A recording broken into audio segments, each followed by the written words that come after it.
At Thanksgiving, my sister discovered I had $12 million and my family demanded I give it to her, claiming she deserved it more. Hello everyone, before we begin today's video, I need your help. We've noticed that the channel is losing traction, and subscribing is one of the best ways you can help us. It's quick, free, and allows us to continue bringing you great content. Your support means everything. Let us keep this channel growing collectively. Thank you very much. Now, let's begin the video. Using a throwaway for obvious reasons, with certain specifics modified to preserve anonymity. So I'm Sarah, 38, female, and I need to get this off my chest. Do you know those family dynamics in which one child can do no wrong while the other appears to be invisible? Yes, welcome to my life. Everything was very typical until I was 8. I was an only kid, and while my parents were not particularly warm and fuzzy, they were present, I suppose. Mom would help me with my homework, and Dad would occasionally take me fishing on Lake St. Clair. We weren't the Brady Bunch, but we were fine. Then came the night that would change everything. I recall my Aunt Kelly showing up at 2 a.m. and telling me to pack a suitcase because Mom was in the hospital.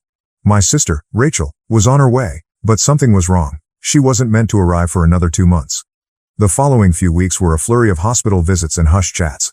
Rachel was really little. She looked like one of my baby dolls, but with all these tubes and cables, I wasn't allowed to touch her or get too close. That was the first time I felt it. An invisible wall forming between me and the rest of my family. When they eventually brought Rachel home, our house turned into a sterilized bubble. Mom had an obsession with germs. I'm talking industrial strength disinfection throughout, hand sanitizer stations in each room, and constant cleaning. The harsh odor of bleach still causes me distress to this day. But here's the bit that really messed me up. Whenever I showed the slightest symptom of illness, I was whisked off to either Grandma Marie's or Aunt Kelly's house. I mean every time. Sneeze once. Pack your bags. A mild cough. You're off to see Grandma. At first, I thought it was enjoyable. Grandma Marie would make cookies, and Aunt Kelly had a fantastic collection of Nancy Drew books that I was working my way through. But children are not stupid. After a while, you begin to understand what is actually going on. You are not being sent away on adventures. You are being handled as a threat. As if your entire existence could damage your beloved sister. I tried everything to gain their attention in a healthier manner. Honestly, everything? Got all A's? Mom would scarcely look up from Rachel's most recent doctor's appointment calendar. Won first prize in the scientific fair with a project about renewable energy. Dad just asked if I could store the display board in the garage since Rachel is allergic to cardboard dust. Is this even a thing? The real kicker came when I was 12. For months, I'd been practicing for the school talent show, teaching myself to perform Bridge Over Troubled Water on the piano. I know it's a little too obvious. Rachel had a 99.1 degree Fahrenheit fever on the night of the show. Guess who did not have anyone in the audience? Meanwhile, 2 weeks later, the entire family, including both sets of grandparents, attended Rachel's 15-minute flute recital, during which she essentially killed hot cross buns. Rachel immediately learned how to use the system. By the age of 7, she had outgrown any real health difficulties, but that didn't stop her from performing. Headache? Must remain home from school. Feeling tired? Someone else, guess who, should perform her tasks. Worried about a test? Mom would literally call the school to have the deadline extended. I began spending more and more time in my room, immersed in books about art history and antiques. It's funny how life works out sometimes. My room became my sanctuary, mostly because Rachel claimed she was allergic to my lavender air freshener, so it was the only place she wouldn't go. Do you know what is actually wrong? When she pretended to be sick, a part of me felt grateful. At the very least, I'd be taken to Grandma Marie's, where someone would ask about my day or be interested in what I was about. Grandma was the one who sparked my interest in vintage jewelry. She had an incredible collection of costume pieces that she let me organize and catalog. I suppose I should have regarded it as prophetic. The worst thing wasn't even the clear favoritism. It was how they rewrote history to excuse their actions. Rachel just needs more attention because she had such a rough start. Sarah's always been so independent. Sarah understands that her sister has special needs. Number I did not comprehend. I was a child who didn't understand why having a good immune system made me less deserving of love. Looking back, I can see how these years shaped me. The persistent message that I was somehow unsafe or inconvenient to be around doesn't just go away. But hey, at least it taught me to be self-sufficient. When no one checks your homework or cares about your triumphs, you quickly learn to be your own cheerleader. High school, the majority of people either loved or loathed it. Me, I regarded it as a ticket out. While Rachel was establishing her drama empire in middle school, I was laying the groundwork for my own escape. And let me tell you, nothing inspires you to accomplish more than knowing that no one will do it for you. Remember how I said I spent hours sorting Grandma Marie's jewelry collection? That taught me a valuable lesson: the need for systematic organization and attention to detail. In high school, I approached everything with the same perspective. My desk at home resembled something out of an organization magazine: color-coded notes, meticulously organized study plans, and everything had its place. Rachel teased me about it, calling me Rain Man. Very great, sis. But here's the thing about being invisible: no one is monitoring your failures or successes. So do whatever the heck you want. I joined every club that would not interfere with my part-time employment at Carson's Diner. Thank you to Carol, the owner, for remembering my birthday when my own parents had forgotten. Debate team? Check. Who is the National Honor Society president? Check. Who is the editor-in-chief of the school newspaper? Check. The debate team was when I truly found my voice. There's something quite rewarding about shattering someone's argument while maintaining complete composure. It also taught me how to negotiate, which I didn't realize at the time but would be useful later. I've won states twice. Rachel had major soccer games, therefore my parents were unable to attend both competitions. She was on the C team, did not even play. The game changer the junior year was when things truly became interesting. I took the SAT and received a flawless score. Not like, oh, pretty good, perfect. I mean, perfect. 1600. You know how many people receive that? Less than 1%. I remember staring at the results screen for almost 20 minutes, convinced it was an error. I rushed home to tell my parents. I realized this is stupid. Mom was in the kitchen assisting Rachel with her English homework. The conversation went something like this. My reaction: Mom. Look, I got a perfect SAT score. Mama. That's nice, honey, but can you keep it down? Rachel's trying to concentrate. She has a big test tomorrow. Rachel, you're correct. Yeah, some of us actually have to study, Miss Perfect. She said. Rachel, sweetie, don't stress. You're just a different kind of learner. I still have the hard copy of those SAT results someplace. Never got pinned on the fridge. But Rachel's C+ in English? That infant received primo refrigerator real estate, complete with a "we're so proud of you" magnet. College applications. The college application procedure was interesting. I applied to 15 schools without informing anyone. I wrote all of my own essays, gathered my own recommendations, and handled all of the financial assistance paperwork myself. My guidance advisor, Mr. Chen, was the true MVP. My parents were too busy to help me with the FAFSA, so I stayed late after school. Then acceptances began to arrive. Harvard, Yale, Princeton, Michigan, and each one comes with a scholarship offer. I stored them all in a locked box under my bed, knowing what would happen if Rachel discovered them. They'd suddenly shifted their focus entirely to her. But if Sarah goes to Harvard, I'll be all alone. Or some nonsense like that. The day I received my full ride offer from UMich, Rachel joined JV cheerleading. Guess which one was celebrated with a family feast?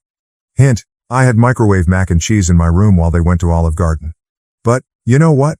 The scholarship was my golden ticket. Tuition, lodging and board are all included, as is a book allowance.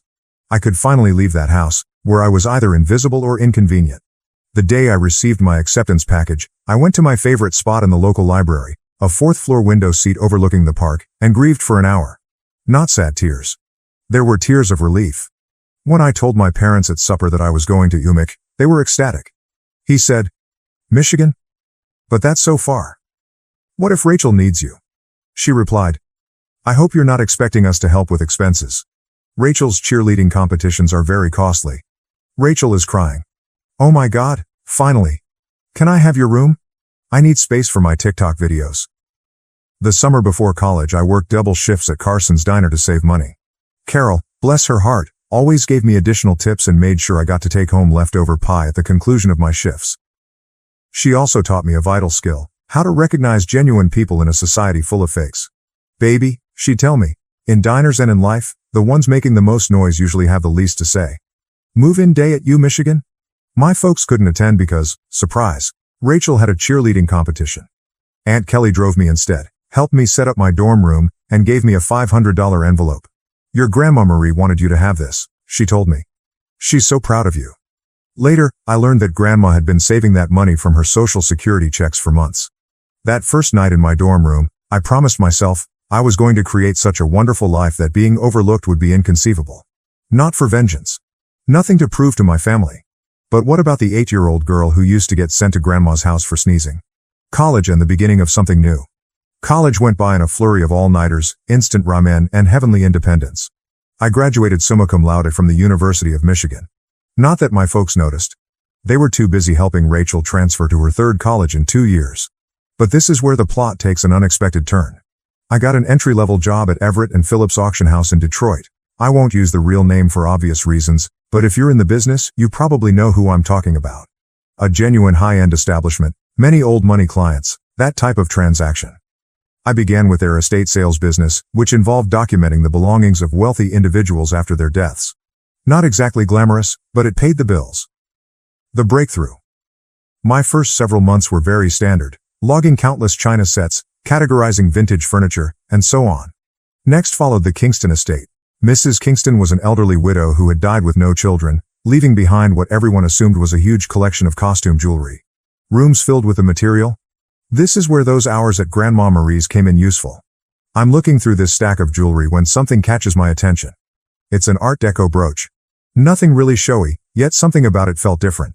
The weight was unsuitable for costume jewelry. The clasping mechanism was far too complex for a copycat. I believe I spent my whole lunch break that day researching old jewelry markers and signatures. I ended up staying late at the office to use the company's membership to several antique jewelry databases. The more I looked, the more certain I got that this was not costume jewelry. It was the real stuff. Problem was, I was the new girl. Nobody would believe me if I claimed we had a potential treasure on our hands. So I did what the debate team taught me. I meticulously prepared my argument. I spent 2 weeks during lunch breaks and evenings learning everything I could about Art Deco jewelry authentication. I even used some of my pitiful excuse for savings to pay for an online gemology course. Finally mustered the guts to approach my boss, Mr. Harrison. I brought the entire presentation, which included comparative images, historical documentation, and the works. The conversation went something like this. My response: "Sir, I think we might have something significant in the Kingston collection." Harrison, scarcely looking up from his phone, says, "Sarah, we've already cataloged those as costume pieces." "You are correct." "I know, but look at these maker's marks. They match perfectly with Cartier's 1925 signatures." Harrison, finally paying attention: "Where did you learn all of this?" My reply was, I did some research." Long story short, the costume brooch sold for $47,000 at auction. It turns out that it was part of a limited collection created for some European set in the 1920s. But here's the real kicker. Harrison started to trust me after that. He began giving me other artifacts to authenticate. Suddenly, my pointless pastime of sorting antique jewels acquired real significance. I devoted myself to learning everything I could about vintage jewelry. I took every online course I could afford. I spent weekends at estate sales, researching items. Even began a small notepad to document various authentication procedures.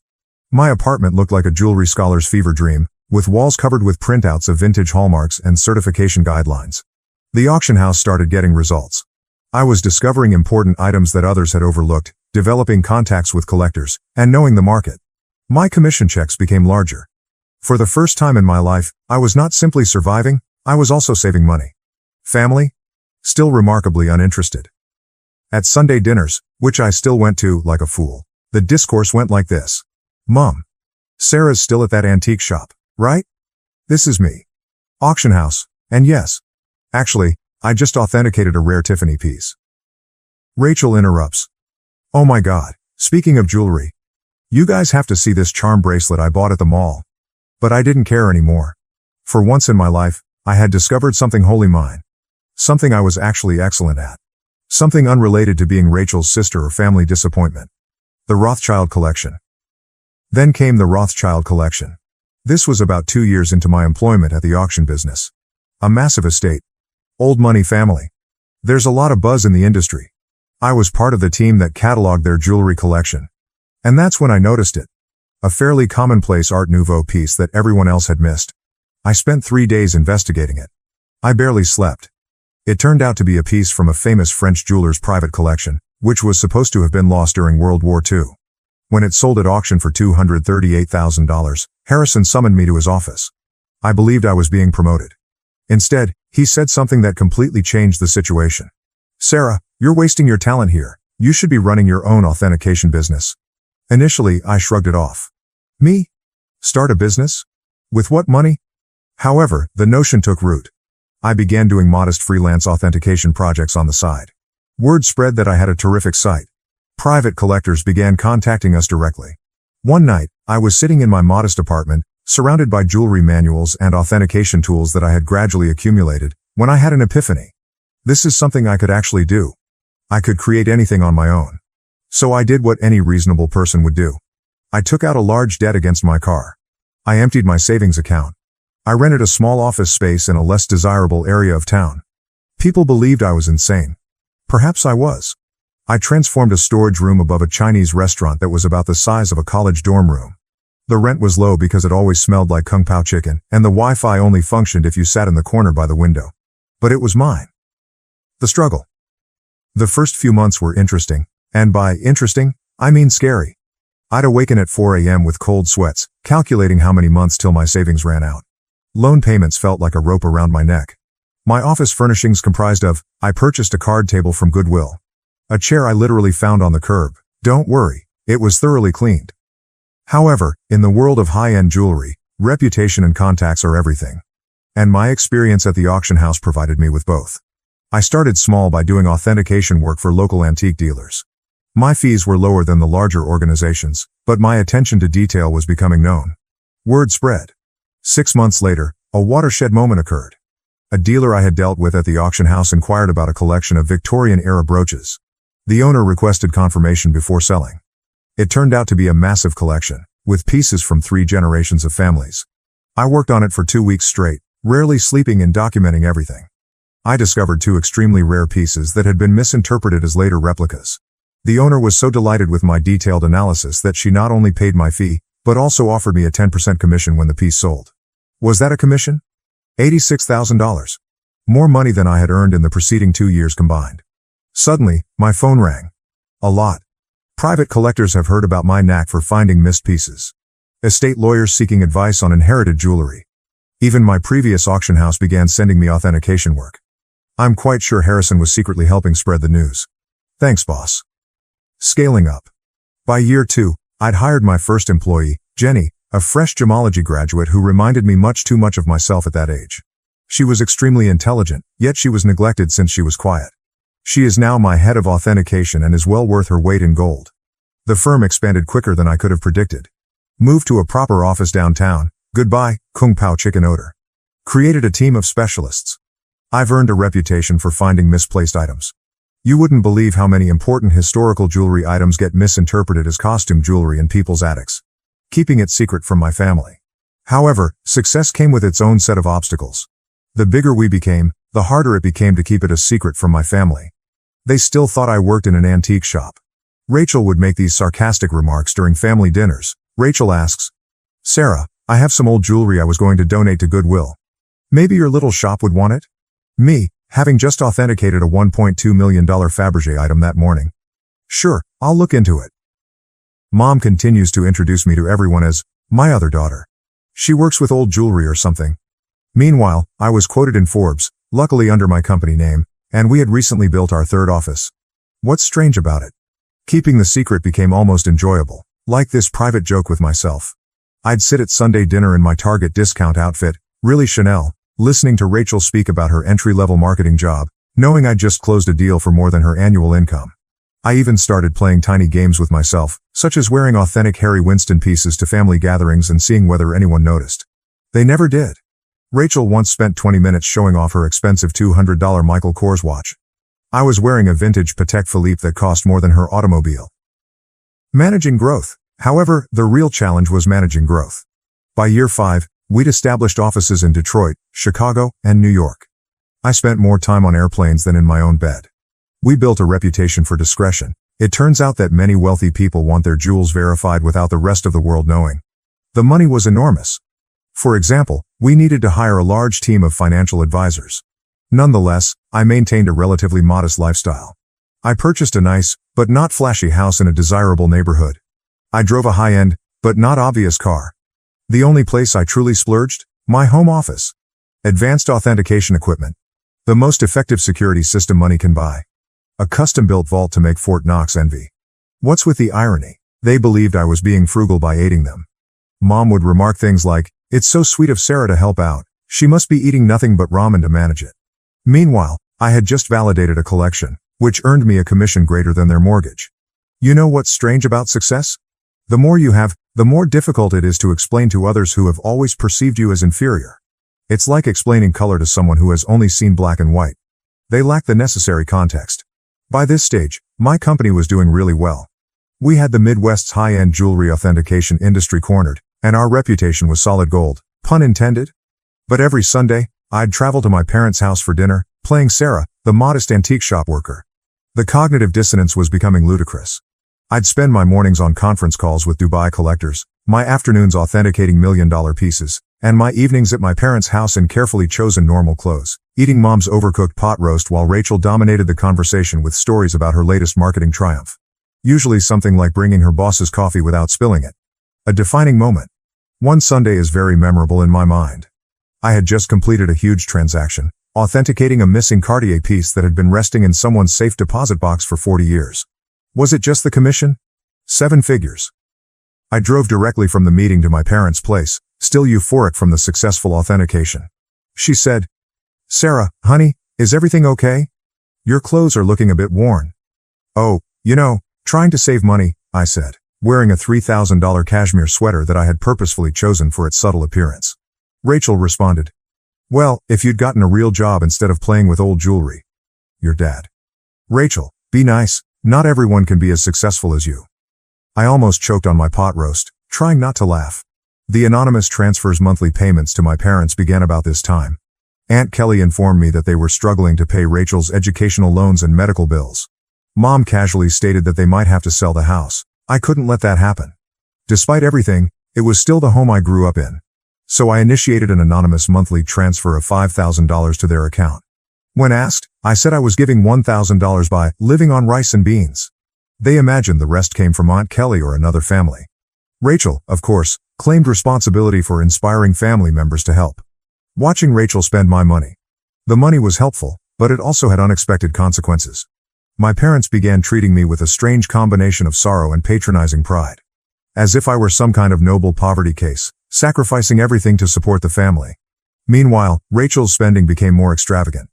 She'd arrive for dinner with new expensive bags, claiming they were outlet finds. They weren't. I can recognize a genuine Gucci at 20 paces. She began taking extravagant vacations and bragging on Instagram about her fortunate life. I'm very convinced she used my support money for shopping sprees. However, I remained silent. The irony was simply wonderful. The MBA drama. Then came the college fund drama. Rachel revealed that she wants to return to school for her MBA. Another private university, of course. Only the best for the golden child. Mom contacted me in tears, explaining how they couldn't afford it. I say, maybe Rachel could look at state schools? They have good programs too. My mother. Oh honey, you don't understand? Your sister needs to maintain certain standards. But, speaking of assisting, may I increase my monthly contribution for a few years? I increased it to $7,000 per month. My accounts were unaffected. But witnessing them compliment Rachel for taking initiative with her education, while presuming I was living on ramen to help out, that stung a little. The actual kicker? I was giving a guest seminar at the same business school Rachel wanted to attend. My family didn't know that. The dean personally invited me to give a lecture on luxury goods authenticity and business growth. I had to come up with an excuse as to why I couldn't attend Sunday dinner that week. My own achievement started to feel like a distinct life. As if I were some kind of corporate superhero with a hidden identity. By day, I was running a multi-million-dollar authentication business. By night, well, on Sunday evenings, I was just Sarah, the disappointed daughter who worked at an antique shop. The breaking point, Thanksgiving. The weight of the untruth was becoming heavier. Rachel made rude remarks about my career on multiple occasions. Each time Mom apologized to her friends for my modest lifestyle. Every time Dad suggested I get a real job. I believe I always knew it would end dramatically. I just didn't expect it to implode so spectacularly on Thanksgiving. It began 2 weeks before the holiday. Mom called, weeping about her back discomfort. She had been diagnosed with a herniated disc, and the notion of cooking Thanksgiving dinner for 20 guests overwhelmed her. Now, I'd like to tell you that I offered to help purely out of goodwill. But really? I became tired of pretending her dried turkey was appetizing. My response, why don't I handle the food this year? I can have it catered. She replied, oh honey, we can't afford a caterer. My response, don't worry about the cost. I've been saving up. Mom, concerned. You're not taking out a loan, are you? I coordinated everything with a high-end catering firm that I use for business gatherings. They do incredible work, the kind of food that makes you wonder why you ever bothered to prepare yourself. It cost more than my folks thought I earned in 2 months, but whatever. Thanksgiving morning dawned, and I was feeling quite good. I had my laptop with me because I needed to monitor a major online auction in Hong Kong. This magnificent Art Nouveau necklace was for sale, and I had a customer who was interested in authentication if they won the bid. The lunch arrived on schedule, and everything was properly prepared. Rachel, of course, had to respond. Rachel inquired. Store-bought stuffing? Really, Sarah, Mom's is so much better. This is from the girl who once set off the smoke alarm while making toast. Mom was apologizing to everyone for not cooking herself, but you could tell they were enjoying the meal. Rachel shut up after tasting the maple-glazed Brussels sprouts, which, by the way, cost more per plate than her weekly grocery budget. I stepped away from supper and dessert to check my laptop. The auction was getting intriguing, and I needed to be prepared in case my client won. I set up in my old bedroom, which Mom had kept the same since high school. In the meantime, Rachel's room had undergone 3 renovations. That's when everything went wrong. I had left my authentication program running, with many tabs open that displayed various accounts and current agreements. Rachel came in without knocking, some things never change, to borrow my phone charger. She saw my laptop screen and realized this was her chance to finally expose how pathetic her older sister was. Rachel, smirking. Let's show everyone what Sarah's really been up to. Before I could stop her, she took my laptop and walked into the dining room. The big reveal, picture this. 20 people, including aunts, uncles, cousins, and my parents, filled with gourmet turkey and half-drunk on pricey wine, which they mistook for Trader Joe's. Rachel's reaction. Time to see what kind of important work Sarah's doing on Thanksgiving. She flipped the laptop around triumphantly, apparently intending to disgrace me with whatever minor antique transactions she assumed I was working on. The room went completely silent. You could hear the fancy clock I got Mom for Christmas ticking silently. She believed it was a reproduction. My screen displayed, current account balance, $12.4 million, pending authentication contract, $485,000. Recent transaction, $1.2 million, Hong Kong auction, company's quarterly profit report, $4.2 million. Rachel's face shifted through 5 different emotions in 3 seconds. The final one landed somewhere between astonishment and nausea. She actually swayed slightly on her feet. Rachel whispers, "This cannot be right." She said, "Rachel, honey, what is it?" Rachel, voice cracking. She's rich. Sarah's rich." Chaos ensues. If it was possible, the hush deepened even farther. Then Mom began giggling, really laughing. She said, "Don't be silly. Sarah works at that little antique shop." I rose up carefully, straightening out my basic cashmere sweater, which cost more than their monthly mortgage. Me? Yes. Actually, Mom, I own one of the largest jewelry authentication companies in the country. For years. Those antique shop comments? I authenticate pieces worth millions. That little business you never asked about? It has offices in 3 cities. Dad choked on the liquor. Aunt Kelly dropped her fork. Uncle Mike began coughing terribly. Then Mom's laughing transformed into something else. Her face turned red, then purple. She stood up so quickly that her chair tumbled over. Mom screams, "You have millions, and you let us struggle?" My response. "Struggle? I send you $7,000 every month." She replied. "While sitting on millions? Your sister has student loans." So there it was. Instead, congratulations. Not, "Wow, we're so proud." Just outraged that I hadn't given them more money. Rachel began to cry. Surprising, I know. Sobbing about how she deserved to know, and how I had betrayed the family. Dad joined in. My dad. "How could you be so selfish? We're your parents. We raised you." That was when I lost it. Years of being disregarded. Years of dismissal. Years of being considered as a family disappointment. Everything poured forth. My response. Raised me? You shipped me off to grandma's every time I sneezed. You missed every achievement, every award, every milestone, because Rachel might feel left out. You never saved a penny for my college but took out loans for her private school. And now, you're mad that I built something for myself. The following 5 minutes were chaotic. Mom screamed about family obligations. Dad is yelling about ungrateful children. Rachel alternated between sobbing and demanding to know just how much money I had. Meanwhile, the fancy catering team attempted to serve dessert while seeming exceedingly uncomfortable. I grabbed my laptop, took my Hermes bag, which Mom had previously commended as a nice replica, and walked out. Behind me, I could hear Mom discussing how to spend my money, Something about Rachel's MBA and a new car. As I went home in my sensible automobile, a limited edition BMW, my phone started filling up with texts. The family group chat burst. Rachel began posting on Facebook about hidden family wealth and selfish siblings. The aftermath. The days after Thanksgiving were like watching a cyclone hit in slow motion. Except that the hurricane represented my family and the debris symbolized my sanity. Let's start with SMS messaging. Within 1 hour of leaving supper, my phone had 47 missed calls. More than 200 messages. Mom followed this intriguing progression. 7:42 p.m. How dare you walk out on family? 8:15 p.m. We need to talk about this like adults. 9:03 p.m. Your sister deserves a share of your success. 10:30 p.m. I've already called a realtor about houses in better neighborhoods. 11:45 p.m. Why aren't you answering? This is your mother. Meanwhile, Rachel had become a full-fledged social media fighter. Rachel, on the other hand, had fully embraced social networking. She wrote an enormous rant on Facebook about how her millionaire sister had been hoarding wealth while watching her beloved family struggle. The comment section was insane. Distant cousins and former high school classmates, whom I hadn't spoken to in years, suddenly formed strong ideas about my moral character. But this is the bit that really grabbed me.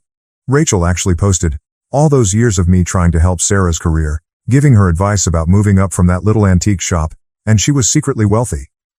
The betrayal hurt so much I nearly threw my phone across the room. What was the only career advice she ever gave me? I suggest I try selling jewelry on Etsy. If you're unfamiliar with the term, flying monkeys occur when toxic family members send others to guilt trip you. Aunt Susan, whom I saw maybe once every 3 years, called to inform me that family is everything. Uncle Bob, who I'm pretty sure still believes I'm 12, emailed me a lengthy lecture on the importance of sharing wealth. Even my third cousin's wife's sister, how did she acquire my number, felt compelled to express her thoughts on family obligation. But the real fun began when they arrived at my workplace. I arrived in on Monday morning to find Mom, Dad, and Rachel sitting in our reception area. They informed Jenny, my receptionist, that they had an appointment for authenticating services. Rachel clutched her Michael Kors bag as if it was genuinely worth something. The conversation went about as well as one would expect. Your mother. We've discussed it as a family. I said. A family discussion, without the family member you're discussing. Mom, ignoring me. And we think it's only fair that you set up trust funds for everyone. Rachel responds. I need at least $2 million to start my new life properly. Dad said. And your mother and I would like to retire. We're thinking a beach house in Florida. This is me. Did you miss the part where I've been sending you $7,000 monthly? Rachel responds. That's nothing compared to what you have. You owe us. You're thinking, I owe you? For what, exactly? The years of being ignored? The missed graduations? The constant comparisons? Mama. Don't be dramatic, Sarah. We gave you everything. My response. No. I gave myself everything, and you know what? I'm done. Right there in my own office lobby, I took out my phone and canceled the monthly transfers to their account. Mom gasped as if I'd slapped her. Rachel began her phony crying performance, but quickly stopped when she saw it wasn't working. Then things became ugly. They refused to leave. I had to contact security. Seeing my 60-year-old mother being dragged out while yelling about ungrateful children was bizarre. Jenny asked whether I wanted to press charges. I said no. However, I did have their names placed on the building's do not admit list. The harassment lasted for weeks. New telephone numbers. Fake email addresses. Even tried to contact me through my company's customer service. I finally had to issue a formal legal notice, threatening harassment charges. Mom then played her final card. She called Grandma Marie, but here's the thing about Grandma Marie, she is wiser than all of them together. How did she respond? Good for Sarah. About time someone in this family succeeded on their own terms. Mom did not speak with her for 2 months after that. It has been 6 months since Thanksgiving. I relocated to a new home, with better security. I changed all of my numbers. What about the company? We are doing better than ever. It turns out that my family problems attracted several high-profile clients who respected my caution in the circumstance. Rachel continues to write passive-aggressive updates about toxic wealth and family betrayal. According to what I've heard, she is beginning her own jewelry authentication firm. Good luck on that. Mom and Dad finally stopped trying to contact me when my lawyer wrote them an official letter outlining how the harassment charges would affect their lives. They're now informing everyone that they never wanted my money anyway, and that they're praying for my salvation. What's the best part? For the first time in my life, I feel liberated. No more Sunday dinners full of sly insults. No more downplaying my accomplishments to spare their feelings. No longer financing for the Rachel show. My therapist believes I am finally establishing healthy limits. I say, I am finally living authentically. So, that is my story. Reddit? Thanks for allowing me to share it.